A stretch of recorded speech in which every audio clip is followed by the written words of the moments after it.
Selamat siang dan salam sejahtera untuk kita semua. Perkenalkan, nama saya Agustina Resmapata. Saya dari Prodi Pendidikan Biologi Angkatan 2019. Di sini saya akan mempresentasikan tugas saya tentang kerusakan alam yang disebabkan oleh manusia, di mana dalam mata kuliah manajemen konservasi lingkungan hidup. Di sini saya akan membahas tentang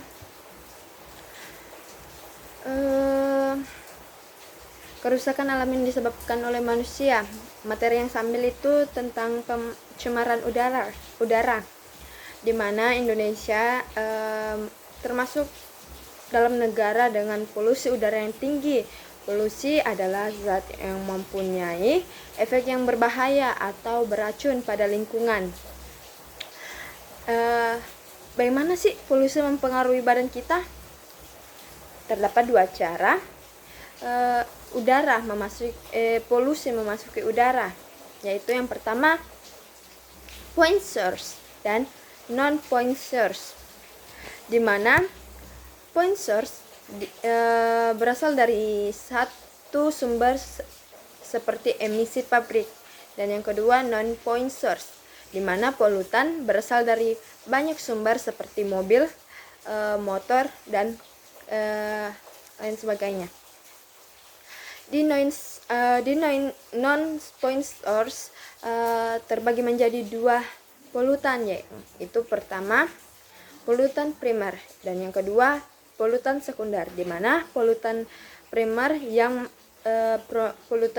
ini yang menyebabkan kerusakan secara langsung atau bereaksi di udara untuk membentuk zat yang merusak. Yang kedua polutan sekunder, di mana polutan dibentuk sebagai hasil reaksi antara polutan primer dan komponen udara. Ada 3 organ tubuh yang dipengaruhi oleh udara yang buruk. Yang pertama sudah pastilah paru-paru, yang kedua jantung, dan yang ketiga otak. Polutan adalah molekul-molekul kecil yang dapat dengan mudah masuk ke dalam tubuh. Di saat kita bernafas, mereka dapat menyebabkan inflamasi di paru-paru yang dapat mengakibatkannya kehilangan kapasitas dan mengurangi fungsinya seiring waktu ke waktu. Kumpulan polutan ini dapat menyebabkan penyakit pada paru-paru kita seperti asma, bronkiolitis, dan kanker, dan juga bisa penyakit yang lain, bisa jadi ya. Terus molekul buruk ini dapat masuk ke aliran darah, seperti membuat jantung kita stres dan bekerja lebih keras untuk berusaha menyediakan tubuh dalam menyediakan dengan jumlah normal oksigen. Molekul-molekul ini bisa mengakibatkan inflamasi dan kontraksi pada pembuluh darah, yang bisa juga mengakibatkan stroke jika pembuluh darah yang terlibat berhubungan dengan otak. Selain itu, molekul-molekul ini dapat memancarkan plak yang sudah terbentuk pada pembuluh darah akibat pola makan yang tidak sehat dan mengakibatkan blokir pada pembuluh yang terlibat. Kita masuk, hal ini dapat mengakibatkan kondisi yang mengancam nyawa seperti serangan jantung maupun stroke. Biasanya mereka yang rentan terhadap polusi udara yaitu mereka yang mempunyai kondisi jantung